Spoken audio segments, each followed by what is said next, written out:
नमस्कार दोस्तों, आप देख रहे हैं कृषि जानकार और मैं हूं आपका दोस्त कपिल दाकर। किसान मित्रों, नॉर्मली हमने इस चैनल के ऊपर अलग अलग फसलों के बारे में देखा है, जिसके अंदर हमने लहसुन के बारे में भी बहुत सारी चीजें देखी होगी।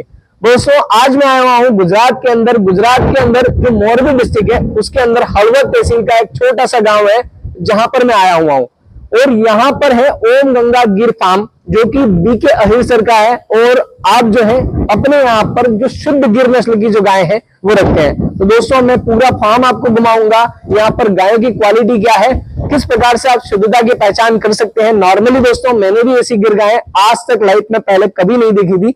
जो शुद्धता मुझे यहाँ पर गुजरात में और इस फार्म के अंदर देखने को मिली है, वो मैं आपको दिखाना चाहता हूँ। क्या इसका फीड कैसे आप करते हैं, यहाँ पर कितने सारे बुल हैं, बहुत सारी चीजें हम बात करेंगे। यहाँ पर साइलेज कैसे बनता है, कितने एकड़ में पूरा फार्म है, कितना इन्वेस्टमेंट आपने किया है, मिल्क प्रोडक्शन आप कितना लेते हैं, इवन आपके खेतों के अंदर जो इसका जो मटेरियल निकलता है, जो यहाँ कर स्लरी वगैरह निकलती है, किस प्रकार से आप उसका उपयोग करते हैं, कितने बड़े एरिया में गायों के खाने के लिए आपने चारा उगा रखा है, और कितने मैकेनाइज तरीके से जो पूरा जो फार्म है वो मैनेज करके रखा है। दोस्तों, आप पूरा फार्म मेरे पीछे आप घूम कर देख सकते हैं। नॉर्मली गायों की क्वालिटी भी आप देख सकते हैं। यही मैं पूरे वीडियो में मैं आपको बताऊंगा, बड़ा शानदार होने वाला है दोस्तों। तो पूरा वीडियो देखिएगा। अगर वीडियो पसंद आए तो साथी किसानों तक जरूर शेयर करिएगा, और अगर अच्छा लगे तो लाइक जरूर करिएगा। तो चलिए किसान मित्रों, शुरुआत करते हैं।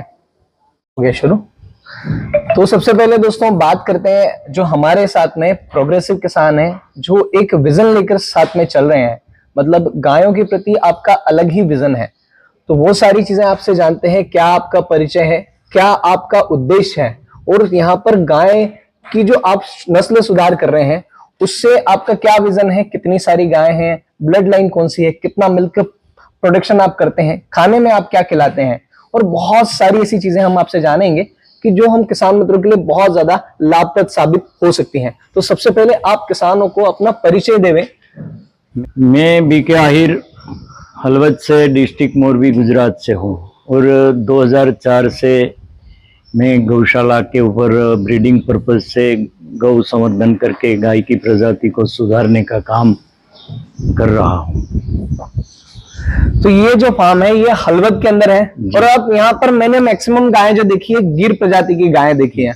तो आप केवल गिर के ऊपर काम करते हैं या फिर और भी कोई ब्रीड आप ये कर रहे हैं? नहीं, हम प्रॉपर गिर के ऊपर ही करते हैं, क्योंकि आजकल पूरे भारत को गिर चाहिए, लेकिन गुजरात में कहीं कहीं जगह पे गिर बची है जो प्योर नस्ल है, प्योरिटी। तो एक प्रजाति के ऊपर ही हमारा पूरा फोकस है। और ये इतनी जो भारत की 4-5 प्रजाति है, साहिवाल, थरपारकर, कांकरेज, राठी, तो सारी प्रजाति में से सबसे अच्छी नस्ल, सियाणी, एकदम शांत स्वभाव की और अच्छा मिल्क देने वाली एक गिर गाय है। और इसी के ऊपर, गिर के सिवा हम और कोई प्रजाति के ऊपर काम नहीं करते हैं। तो आपका मिशन क्या है? जब मैं आया था आपने मुझे कुछ मिशन के बारे में बताया था कि ये जो फार्म हम गौ संवर्धन कर रहे हैं इसके पीछे का कोई और उद्देश्य है। मतलब आजकल जो गायें आवारा घूम रही है, हम आपको फार्म तो दिखाएंगे ही सही, गायों की क्वालिटी आपको दिखाएंगे, खाने पीने का पूरा जो प्रोग्राम है किस प्रकार से होता है, सारी चीजें हम दिखाएंगे। और यहाँ तक कि आपको यहाँ पर जो प्योर बिल है वो भी हम आपको दिखाएंगे। तो सबसे पहले हम बात करेंगे आखिरकार आपका मिशन, आप क्या उद्देश्य लेकर चले थे। आजकल नॉर्मली किसान क्या होता है कि दूध लेता है और गाय को छोड़ देता है। तो आपका क्या उद्देश्य है, क्या विजन है? देखो, पहले तो हम भैंस रखते थे, जाफराबादी बफेलो रखते थे, और बफेलो के साथ काफ़ी, मतलब भारत में पूरी जाफराबादी नस्ल पे काम किया था। लेकिन जब हम गाय को दुखी देखते थे, गाय पे बीमार सी गाय घूमती थी, कूड़ा कचरा खाती थी, तो उसकी एक शौक तो था पशुपालन का, साथ साथ ये था कि इसका अगर हम सही तरीके से, सही ढंग से काम करें तो कैसे ये प्रजाति को बचा सके हम। तो ये माध्यम से हमने 2004 से परमानेंट गिर के ऊपर ही शुद्ध संवर्धन करके अच्छी नस्ल तैयार करके, दूध वाली नस्ल, जो अपने मालिक को, पशुपालक को या किसानों को करीब करीब दिन में 12 से 15 किलो, 20 किलो तक दूध देने वाली गाय का निर्माण होगा। हाँ, तो वो गाय को कोई बिनवारसी छोड़ेगा नहीं, किसी को देगा नहीं, अगर देगा तो अच्छे लोगों के पास हो जाएगी। तो गाय मतलब कहीं परेशान नहीं होगी, या तो स्लॉटर तक पहुंचेगी नहीं। तो वो माध्यम से हम एक ब्रीडिंग पर्पज से हमारा शौक के हिसाब से काम करते हैं। तो नॉर्मली कोई भी किसान गौ माता को छोड़ता है तो उसके पीछे का सबसे बड़ा रीजन यही होता है कि वो ऐसा मिल्क प्रोडक्शन नहीं है, जितना उसको खिला रहा है, जितना वो इनपुट दे रहा है उतना आउटपुट नहीं है। देखो मतलब आप जो बता रहे हैं कि लगभग 20 लीटर तक दूध गाय दे देती है, तो आप मैक्सिमम जो मिल्क प्रोडक्शन है वो कितने का है यहाँ पर? मैक्सिमम मिल्क प्रोडक्शन कई गायों में 20 प्लस भी होती है। अच्छा। लेकिन एवरेज उसका 15 से 16 किलो का रेशियो मिलता है पर डे का, सुबह शाम का। हाँ बिल्कुल। और तो लोग बातें करते हैं कि 25 किलो देती है, 30 किलो देती है, लेकिन वो विदेशी प्रजाति की गाय एचएफ जर्सी देगी। ये भारतीय नस्ल की जो भी प्रजाति है वो मिनिमम 12 से 15 या 20 तक जाती है। अच्छा, एक चीज हो रहा है, जो एक गुणकारी दूध माना जाता है गाय का, वो सबसे ज्यादा गुणकारी दूध जो माना जाता है वो गिर का ही माना जाता है। हाँ। दूध के अंदर फैट परसेंटेज देखा जाए तो क्या आइडियल होना चाहिए और क्या सारी चीजें होनी चाहिए, क्या पैरामीटर्स को लोग जो है वो आइडियल मानते हैं? देखो, भारत की जो सभी अच्छी प्रजाति की गाय है उसमें से सबसे ज्यादा जो दूध की क्वालिटी सबसे बढ़िया है वो गिर की है, क्योंकि उसमें 5.5 से 6 फैट का दूध उसका रहता है। हाँ। और उसमें बीमारी भी कम रहती है और स्वभाव की एकदम शांत होती है, तो हर लोग उसको संभाल सकते हैं और उसके साथ काम कर सकते हैं।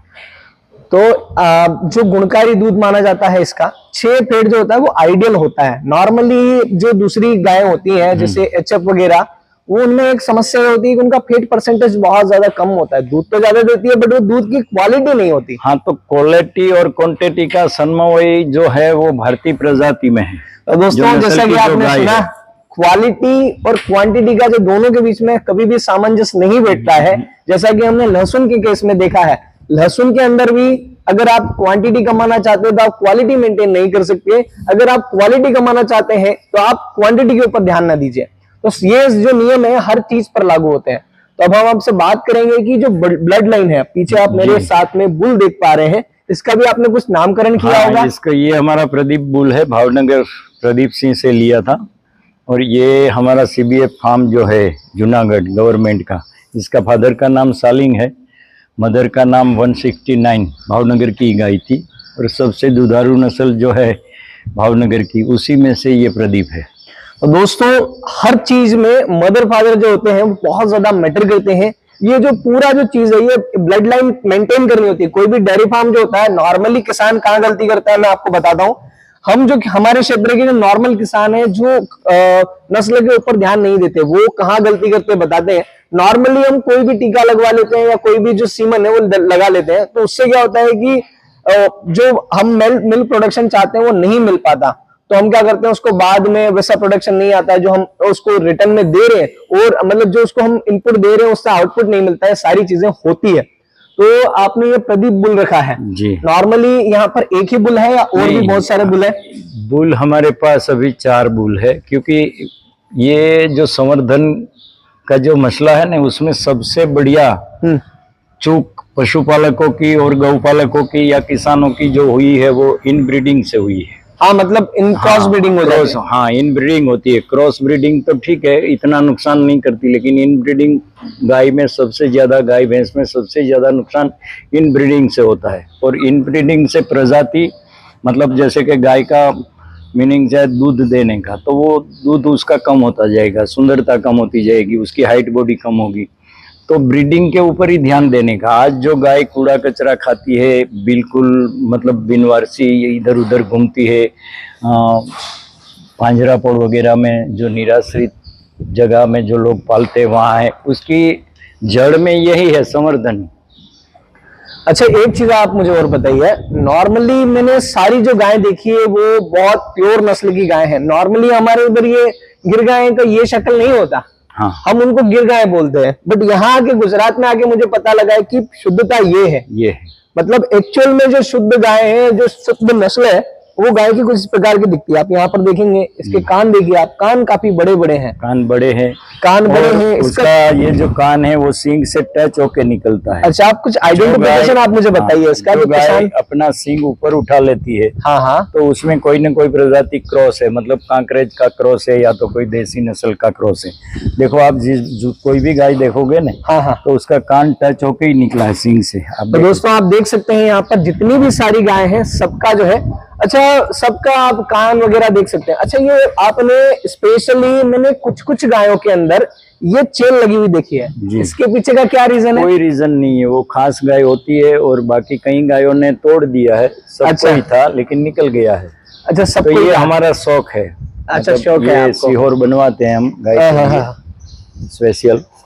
और इसका हेड जो है, इसकी आंख है, इसकी स्किन है, सारी चीजें इसमें देखनी पड़ती है। बाकी सब लोग बोलते हैं कि गिर, लेकिन गिर सब गिर नहीं होती। अच्छा, आप मुझे इसमें आइडेंटिफिकेशन बताइए। इसका जो कान है ये बिल्कुल, इसका जो सिंग है उसके जस्ट नीचे से आएगा, हाँ, टच होके आएगा। और इसका जो सिर है वो उठा हुआ रहेगा। हाँ, वो जो उल्टा मटका आप रखोगे और ऐसे जो राउंड मटका होता है ना, उसी की तरह इसका जो हेड है वो उपसा हुआ रहता है नॉर्मली। और ये सिंग भी आप देख सकते हैं दोस्तों, सिंग भी काफी मोटे हैं, और नीचे से इसकी आंखें भी आप देख सकते हैं। आंखों के अंदर कोई गड्ढा वगैरह नहीं है, बिल्कुल बिल्कुल एक दिखने में बहुत ज्यादा अट्रैक्टिव दिखती है। बिल्कुल। अच्छा, एक चीज और बताइए आप मुझे, यहाँ जो ये चीज हम खिला रहे हैं इनको, ये क्या चीज है? ये हमारी जुआर में से बनाया हुआ साइलेज है। साइलेज हम हमारे फार्म में ही बनाते हैं, मक्का और जुआर तैयार करके। तो दोस्तों ये जो आप देख रहे हैं ना, जो चारा, सिद्धार्थ भाई, वो एडवेंटा कंपनी का है। 1200 रुपया पर केजी बियारण लेके लगाया है, जुआर है वो। अच्छा, तो और उसमें कोई भी मतलब फर्टिलाइजर पेस्टिसाइड यूज नहीं करते हैं, जिसका साइलेज बनाने ऑर्गेनिक है। हाँ, लेकिन हमारी प्रोडक्ट में हम ऑर्गेनिक नहीं लिखते हैं, क्योंकि काफी सालों से इसमें फर्टिलाइजर पेस्टिसाइड पहले डालता रहा है। तो दोस्तों ये जो है पूरा, अभी आप जो है पूरा ऑर्गेनिक मेंटेन कर रहे हैं। अच्छा, एक चीज और आप मुझे बताइए, ये आपने यहाँ पर नमक का डल्ला रखा हुआ है, ये सीधा नमक बोलते हैं। हाँ, ये काला नमक भी बोलते हैं, सीधा नमक जैसा। ये नेचुरल नमक जो जमीन में के अंदर से निकलता है ना, वो नमक है। तो दोस्तों ये जो नमक है ये जमीन के अंदर से निकलता है, और जैसा कि आप वीडियो में देख पा रहे हैं, गाय जो है इसको जैसे उसको खाएगी उसके बाद इसको चाटेगी, खाएगी और चाटेगी। तो इससे क्या है, गाय के अंदर जो है सॉल्ट की जो कमी है वो नहीं रहती है। ये देखो, ये जो आप लहसुन की बात कर रहे हैं तो बियारण की, तो इसकी माँ में 12 बच्चा दिया था और बाड़वा से 5 लाख में लाया था। ये रंजना है। हाँ, ये रंजना है। बोलिए आप इसको। हाँ, रंजना, ये बेटा, आ बेटा रंजना, हाथ वो आप है ना, नहीं आएगी। मैं पीछे जाता हूँ। नहीं, वो अभी मौज में है, जुगाली करती है। अच्छा, मुझे एक चीज और बताइए, नॉर्मली कोई पशुपालक होता है, जैसे कि मैं हूँ, मुझे लहसुन के बारे में चीजें पता है कि कौन से समय पे कौन सी चीज हमें देनी है। तो गायों का भी कोई शेड्यूल रहता है कि सुबह 11 बजे के पहले आप इनको फीड कर दो, दिन में इनको आप छोड़िए, शाम को आप फीड करिए, ऐसी कोई चीज रहती है? बिल्कुल रहती है। देखो, आप हमारी गाय का जो हेल्थ देख रहे हैं, उसके ऊपर उसकी जो शाइनिंग देख रहे हैं, तंदुरुस्ती, तो इसमें हम 24 आवर्स में 2 बार ही चारा डालते हैं। सुबह डाल दिया, फिर शाम को, बस सुबह और शाम को 2 टाइम ही। बाकी को उसको पूरा जुगाली करने का टाइम मिलना चाहिए। अब मैं आपको अपना बताता हूँ, किसानों का जो सिस्टम होता है वो बार बार डालता रहता है, तो उसके अपचा भी होता है, चारा वेस्टेज भी जाता है, उसकी हेल्थ भी सही नहीं रहती। मतलब क्या शेड्यूल है? अगर मैं देखा जाए ना, तो मैं स्वयं भी पशु रखता हूँ। मैं जाफराबादी भैंस जो है वो भावनगर से लेके गया था। अब हमने उसको ऐसा शेड्यूल कर दिया कि दिन में उसको 5-6 बार अगर नहीं खाना खिला रहे हैं तो कोई दिन में उसका पास नहीं हो रहा है। तो आप मुझे बताइए, सुबह 10 बजे के पहले जो भी डालना है 10 बजे के पहले डाल दो, 8-9 बजे डाल दो, और शाम को फिर दूध निकालने के बाद 7-8 बजे के बाद डाल दो। अच्छा, उसके उस दिन में बाकी कुछ भी नहीं डालना? ये रोहित है।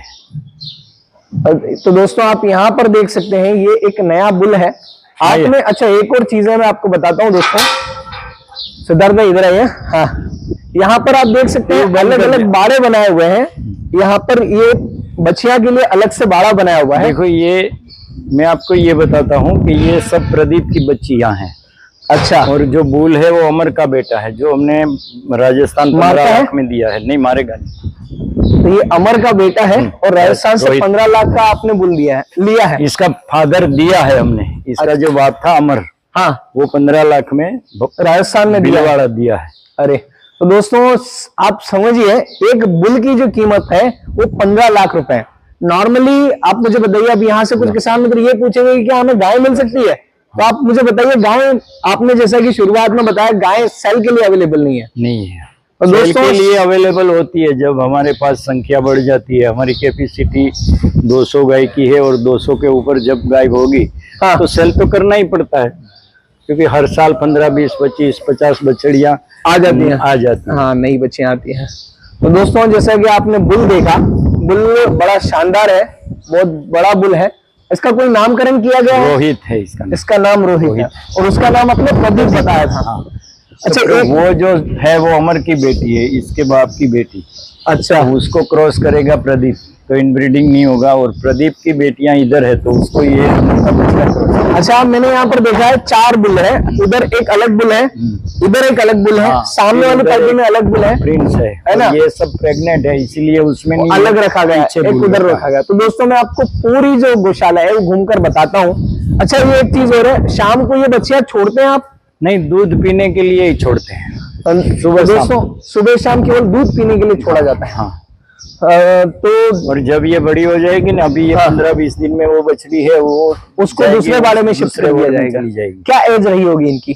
ये 5 महीने की है, बाकी तो ये 15 दिन, महीना, 1.5 महीना, 2 महीने के बीच में। अच्छा, इनके लिए भी स्पेशल कोई फीड होता है? नहीं, रूटीन में जो गाय को खिलाते हैं वही उसको खिलाते हैं। अच्छा, और भी हम साइलेज की हम बात करते हैं। साइलेज जो है, साइलेज में आपको दिखाता हूं दोस्तों। नॉर्मली जो साइलेज बनता है उसके अंदर मुझे ऐसा लग रहा है जैसे गुड़ की स्मेल आ रही है। हाँ, तो आप उसमें गुड़ मिलाते हैं या फिर वो ऐसा ही हो जाता है? ऐसे ही हो जाता है, उसमें कोई चीज नहीं मिलाते हैं। और मैं आपको बताऊंगा, आपको हर रोल में, ये देखो उसका रोल है हाँ, 125 केजी का। 125 हाँ, केजी का। और ये 3 महीना पहले मक्की में से बनाया है, तो ये अपने आप इसमें से गोड़ बन जाता है। तो दोस्तों आप यहाँ पर देख सकते हैं, ये साइलेज है, इसको खोलते हैं तो ये कुछ ऐसा मटेरियल निकलता है।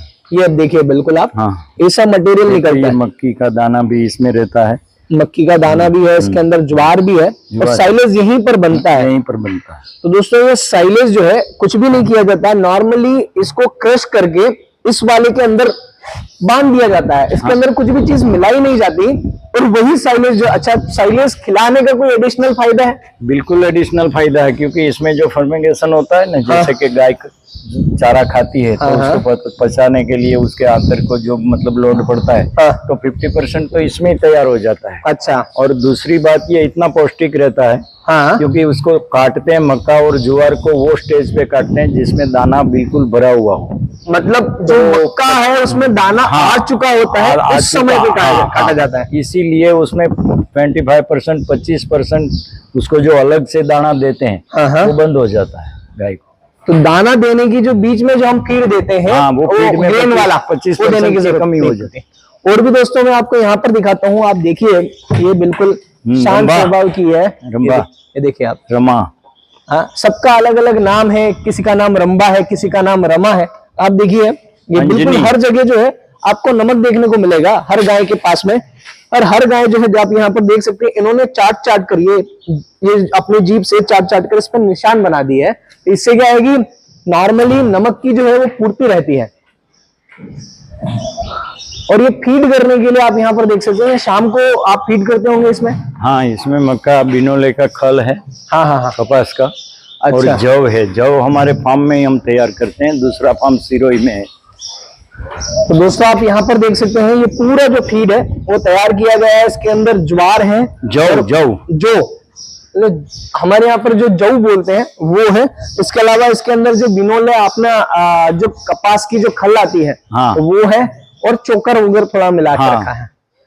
तो ये शाम को रखा जाएगा। हाँ, कितना रखा जाता है? निकलने के टाइम में जो गाय जो दूध देती है उसका 50%, जैसे 8 किलो दूध देगी तो 4 केजी रखा जाता है।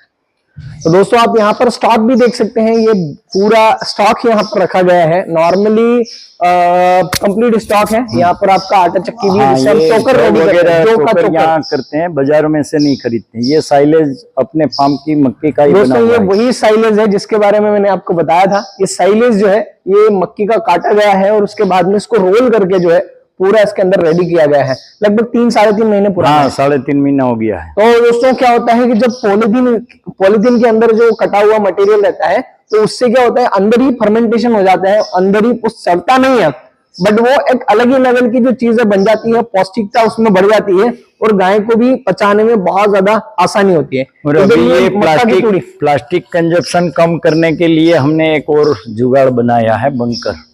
अच्छा, जिसमें सीधा तैयार उसी में ही होगा, क्योंकि ये पर केजी 1.5-2 रुपये का खर्चा आता है। पर केजी 1.5-2 रुपये का। तो दोस्तों आप यहाँ पर देख सकते हैं पूरा कंप्लीट स्टॉक है। और ये जो तूड़ी है ये किस चीज की का है? है। दोस्तों यहाँ पर आप देख सकते हैं ये मूंगफली का ये है। आपने उधर भूसा कह सकते हैं इसको, उधर जो है वो शायद मेरे साथ बाजरे का है, ज्वार का है। और ये जो मटेरियल इसके अंदर से निकलता है, गुड़ निकल रहा है इसके अंदर से। तो दोस्तों ये मिठास जो है वो इसके अंदर से निकल रही है। जब मैं अर्ली स्टेज में यहाँ पर आया था, जब मैंने एंट्री करी थी, तो मैंने सबसे पहला क्वेश्चन यही था कि गुड़ जैसी खुशबू कहाँ से आ रही है, तो वो दोस्तों साइलेज के अंदर से आ रही थी। आप ये इसको बंकर बना रहे हैं? बंकर बनाया, इसमें पूरा प्लास्टिक आएगा इसका पूरे में। अच्छा, नीचे से साइडों तक, और फिर इसमें मक्का का चारा डालते जाएंगे और उसके ऊपर ट्रैक्टर से प्रेस करते जाएंगे। तो ये जो रोल बनाया है, हाँ हाँ, उसकी मतलब पर केजी 1.5 रुपया, 1.50 पैसा कंजप्शन जो आता है वो भी कम हो जाएगा और क्वांटिटी में बनेगा ये। तो दोस्तों जैसा कि आपने सुना, आप कुछ भी नहीं करेंगे, ये जो चारा है इसको काटेंगे और यहाँ पर लाके इसको पूरा प्लास्टिक से कंप्लीटली ये कह सकते हैं एयर टाइट कर देंगे। आप एयर टाइट करने के बाद में उसको प्रेस करके अच्छे से इसमें ये कह सकते हैं कि ये बंकर जैसा बना रहे हैं। आप ये समझिए कि यहाँ पर अलग से ही ये पूरा कॉम्प्लेक्स जैसा बन जाएगा, उसी के अंदर सारी चीजें होगी। आप यहाँ पर चारा भी देख सकते हैं, इसमें ज्वार है, मक्का है, अलग अलग ये ज्वार ही है, ये ज्वार है। लेकिन लोग यहाँ के किसान तो बोलते हैं ये मक्का ही है। देखो उसका मक्के जैसा दिख रहा है। हाँ, चौड़ेपन कितना है, बहुत अडवांटा की ज्वार है ना ये एडवांटा की। तो दोस्तों हमारे उधर आप देखते हैं अडवांटा की ज्वार हमारे यहाँ पर भी लगाई जाती है, बहुत मीठी होती है। और ये ज्वार जो है यहाँ पर आप खिलाते हैं, इसी का आप पूरा जो है साइलेज बनाएंगे और इसी को आप गाय को जो है वो सर्व करेंगे, गाय को खिलाएंगे, तो दूध में भी बहुत ज्यादा फर्क पड़ता है। चले दोस्तों एक चीज और मैं आपको बताता हूँ जो काका ने मुझे बताया है। नॉर्मली ये जो पूरा फार्म है ये कंप्लीटली ऑर्गेनिक फार्म है। आपने भी कुछ समय पहले इसको परचेस किया था। नॉर्मली दोस्तों ये जो है इसके अंदर कोई भी केमिकल फर्टिलाइजर चीजें उपयोग नहीं करी है। जो भी यहाँ पर उपयोग हुआ है, गाय के गोबर से जो स्लरी आप निकल रही, पूरा गटर सिस्टम आपने बना रखा है, वहां से जो वेस्ट निकलता है वो सारा खेतों के अंदर बहा दिया जाता है। उसी का परिणाम है कि आप ये देखिए पूरा कंप्लीटली तंदुरुस्त जो है पौधे आपको यहाँ पर देखने को मिलेंगे। अच्छा, बात ये करते हैं नॉर्मली, ये आप ये देखिए बिल्कुल कंप्लीटली यही है। दोस्तों मैं आपको एक चीज और दिखाता हूँ, इसको काटने के लिए भी पूरी चीजें हैं, है ना। ये देखिए आप पूरा झाड़ाई तो जो आप ये मोटा ही देख सकते हैं, गन्ने जैसा है, बिल्कुल गन्ने जैसा मोटा और बहुत ऊंचा। अच्छा, और ये जो डेयरी फार्म बनाने की जो पूरी प्रोसेस है, उसका कितना ये हुआ? उसमें करीब 5 करोड़ रुपया तो उसमें गाय के साथ लगा दिया। गाय और ये शेड और जितनी भी सारी चीजें, इक्विपमेंट वगैरह, 5 करोड़ का कंप्लीट इन्वेस्टमेंट है। तो दोस्तों जैसा कि आपने सुना, जितना आसान दिख रहा है उतना आसान है नहीं। अच्छा, एक चीज आप मुझे बताइए, ये जो आपने शुद्ध नस्ल की गाय हैं, इनकी मार्केट में वैल्यू क्या है? देखो मार्केट में वैल्यू उसकी मिल्क कैपेसिटी के हिसाब से होती है। अच्छा? उसकी मदर का मिल्क कैपेसिटी क्या था, उसके फादर की मदर का मिल्क कैपेसिटी क्या था, उसकी सुंदरता कितनी अच्छी है, वो हिसाब से 2 लाख से लेके 5 लाख तक की एक गाय होती है। हाँ, एक गाय होती है। तो दोस्तों नॉर्मली हमारे ऊपर 15-17 हजार, 18-20 हजार में गाय जो मिल जाती है ना, उसमें तो आपको 10 का गुणा करना पड़ेगा, तब जाके आपको यहाँ पर एक गाय आएगी। तो ये जो शुद्धता है वो मेंटेन करने के लिए बहुत ज्यादा खर्चा करना पड़ता है। ये आइडिया मिला है। हाँ, इधर दोस्तों आप यहाँ पर पूरा देख सकते हैं, ये पूरा जो फार्म है बना रखा है आपने, पूरा सराउंडेड एरिया, पूरी आसपास में बाउंड्री वॉल बनाई गई है। और बाउंड्री वॉल इसलिए बनाई गई है कि गाय जो है अंदर आराम से विचरण कर पाए। अच्छा, एक चीज आप मुझे बताइए, नॉर्मली किसानों को ये होता है कि दूध का प्राइस नहीं मिल पाता, हाँ। आपका पर डे मिल्क प्रोडक्शन कितना है? अभी हमारा मिल्क प्रोडक्शन 600 लीटर का है। Per day 600 litre. 600 लीटर का है। और एक एवरेज अगर हम देखा जाए तो क्या मार्केट में क्या भाव तक दूध चला जाता है? मार्केट में ये हमारा जो सिटी है वो पूरे रूरल में से ही बसा हुआ सिटी, रूरल एरिया है, देख हाँ, सकते हैं। तो मिल्क का मतलब दूध का भाव तो 60-65 रुपया मिलता है। हाँ। लेकिन हम घी बनाते हैं तो वो घी पूरे भारत में 2000 रुपया पर केजी जाता है। पनीर भी बनाते हैं। पनीर भी बनाते हैं। हाँ, तो दोस्तों प्रोडक्ट बनानी पड़ती है। तो दोस्तों हमारे उधर जो है दूध का जो एवरेज भाव है 25 से 30 रुपया है। उसमें 2 का गुणा करेंगे तो आपने गुजरात का जो गिर गाय का जो दूध है उसकी ये कीमत है दोस्तों। और घी अगर आप बनाते हैं बाई प्रोडक्ट में तो वो 2000 रुपए किलो है। तो ये बहुत औषधि गुणों में माना जाता है। इसके जो अपने इसके खाने के जो एडिशनल फायदे वो बहुत ज्यादा अलग है जी। अच्छा, और यहाँ पर मैं आपको ये दिखाता हूँ, ये साइलेज बनाने के लिए जो हार्वेस्टर, अब इतनी सारी गाय के लिए मजदूरों से कटवाई करवाना तो मेरे हिसाब से संभव नहीं है। हाँ। तो इन सब के लिए अच्छा ये मुझे बताइए 200 गाय हैं आपके पास में, जी। कितने बड़े एरिया में आपने चारा लगा रखा है? ये 65 बीघा, कितना एकड़ था? 16 40 30 एकड़ समझ लो ना। 30 एकड़ के आसपास, 65 बीघा में लगभग 30 एकड़ के आसपास पूरा आपने चारा लगा रखा है। दोस्तों ये कह सकते हैं लगभग 60 बीघे में तो आपने केवल चारा ही लगा रखा है 200 गायों के लिए। और दोस्तों ये जो है ये हार्वेस्टर है, ये काटने के लिए, चारा काटने के लिए स्पेशल यूज की जाती है। कटर है ये चारा काट के फिर ट्रैक्टर में चाप कटिंग करके पूरा लोड अपने आप कर लेती है। हाँ हाँ, समझ में आया मुझे। नॉर्मली ये मैंने डेलावेट की जो एक पूरा जो प्रोसेस था उसके अंदर देखा था। तो दोस्तों अब यहाँ पर आपने ये जो सारी चीजें जो ना यूट्यूब के ऊपर ही देखी होगी, बट ये यहाँ पर अवेलेबल है। ये बढ़िया सारी चीजें, नॉर्मली काटना नहीं पड़ता हाथों से, 3 जगह से काटता है ना पूरा, कि एक जगह से काटता है, 3 जगह से इकट्ठा करके अंदर जाके चॉपिंग करता है। मतलब काट के उसको डायरेक्ट ट्रॉली में अपलोड कर सकते हैं। अपलोड कर सकते हैं। और उसके बाद में उसका आप वो जो साइलेज बनाते हैं। साइलेज बनाते हैं। हरा चारा भी इसका कटिंग करके डालते हैं। अरे वाह। अच्छा, नॉर्मली गाय को केवल हरा चारा खिलाना चाहिए? नहीं, एक टाइम सूखा, या तो एक टाइम साइलेज, या तो एक हरा चारा। दोस्तों एक चीज और मैं आपको बताता हूँ, पशुपालक जो भी होते हैं वो गाय परचेस करते हैं या सेल करते हैं, तो उसके लिए भी आपने बहुत अच्छा यहाँ पर दिमाग लगा के रखा है। नॉर्मली आप वहां से ये देख सकते हैं पूरा स्लॉप बनाया हुआ है, वहां पर आपका व्हीकल लगता है, कोई भी टेम्पो वम्पो आपको लगाना है तो वहां पर आपका टेम्पो लगता है, और यहाँ से सीधे जो गाय है, अगर आप यहाँ से गाय अगर इसको लोड करेंगे तो सीधा गाय जो है वो आपका लोड हो जाएगा। तो ये सारी चीजें आप यहाँ पर कर सकते हैं। यहाँ पर एक और जो सेक्शन है उसमें आ गया हूँ, आप यहाँ पर देख सकते हैं ये अलग सेक्शन है। यहाँ पर 2 बुल आपको दिखेंगे, एक बुल वो उधर है आगे और एक बुल ये इधर है। यहाँ पर आप देख सकते हैं ये जो बच्चियां हैं ये थोड़ी छोटी है, ये कह सकते हैं कि बस अबाउट टू कंसीव है। जब भी ये हिट पे आ जाएगी तभी ये इनको कंसीव कराया जाएगा। नॉर्मली इसीलिए यहाँ पर बाड़े में छोड़ा रखा है इनको। तो ये कह सकते हैं कि इनकी एज हो चुकी है, लगभग मेच्योरिटी के आसपास है, इसलिए इधर इनको रखा गया है। और दोस्तों इधर जो कुछ बच्चियां हैं ये अभी रिसेंटली दूध छोड़कर आई है, आप यहाँ पर देख सकते हैं। ये भी, इनकी भी बहुत ज्यादा उम्र नहीं होगी, साल भर, लगभग 13-14 महीने या फिर 1.5 साल की होगी। तो आप यहाँ पर देख सकते हैं ये सारी चीजें बहुत अच्छे से यहाँ पर मैनेज की गई हैं दोस्तों। और ये कह सकते हैं कि हर चीज में हर जगह अपने को क्वालिटी मेंटेन करना बहुत ज्यादा जरूरी है। तो इस जगह भी आपने यहाँ पर क्वालिटी मेंटेन कर रखी है दोस्तों। नॉर्मली हमें लगता है कि डेयरी फार्म में केवल दूध ही एक उत्पाद है, बट जो पशुधन हमारा हर साल नया आ रहा है वो भी एक उत्पाद है। नॉर्मली हम उसको काउंट नहीं करते। मैं आपको एक बुल दिखाने जा रहा हूँ। ये जो बुल है इसका नाम है, क्या नाम बताए? सूरज। इसका नाम सूरज है दोस्तों। आप इसकी शुद्धता का अंदाज लगा सकते हैं ये कितना शुद्ध है। देखिए आप, बिल्कुल प्योर गिर। अब इसकी जो कीमत आपने मुझे बताई है नॉर्मली 21 लाख के आसपास है, और 21 लाख आपका लग चुका है, बट अभी तक आपने इसको सेल नहीं किया। ये सारी चीजें नॉर्मली आपको आसानी से कहीं देखने को नहीं मिलती है। मैं इसके पास में जाऊंगा और आपको कंप्लीट इसका डिटेल वीडियो अलग से बताऊंगा।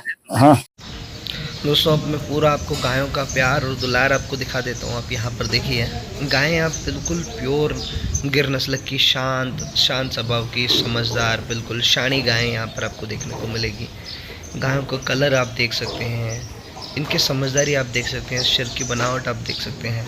और देखिए, मतलब प्यार कर रहा हूँ तो बिल्कुल ये नहीं जा रही है, ना ही कोई सिर हिला रही है, ना ही कोई मार रही है। मैं जैसे पास में गए और मेरे पास आ गई, देखिए हर गाय का यहाँ पर अलग अलग नाम है, किसी का नाम राधा है, किसी का नाम रंभा है, तो अलग अलग नाम है, कोमल है किसी का, तो रानी है किसी का, तो हर गाय का नाम अलग अलग है दोस्तों। और मैं आपको यहाँ पर दिखाऊं तो यहाँ पर लगे हुए हैं दोस्तों फोगर। जब गर्मी के समय में टेम्परेचर बहुत ज़्यादा हो जाता है तो गायों को रिलैक्स करने के लिए यहाँ पर फोगर लगाए गए हैं। ये फोगर जो हैं चला दिए जाते हैं तो उस समय पर गायें जो हैं इन फोगर के नीचे या आसपास बैठ जाती है, जिधर पानी जा रहा होता है, और बैठ कर रिलैक्स करती हैं दोस्तों। तो देखिए पूरे फार्म में जो फोगर हैं वो चल रहे हैं, गायें बैठ कर अब आराम कर रही है दोस्तों। अब दोस्तों देख लेते हैं आपकी जो मिल्क पैकेजिंग मशीन है वो कैसी है। तो आप यहाँ पर देख सकते हैं गायों का जो सारा जो दूध आता है वो इस पैकेजिंग इसी मशीन के अंदर आता है। यहाँ पर अगर ठंडा होता है उसके बाद में आप देख सकते हैं पूरा डेयरी यूनिट आपने लगा के रखा है, ये देखिए आप बिल्कुल कम्प्लीटली।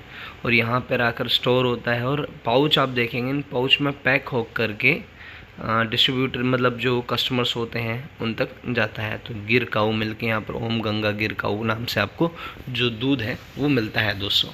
तो अगर आप घी भी खरीदना चाहते हैं तो आप दिए गए नंबर पर संपर्क कर सकते हैं, घी वगैरह परचेस कर सकते हैं तो ज़्यादा बेटर रहेगा।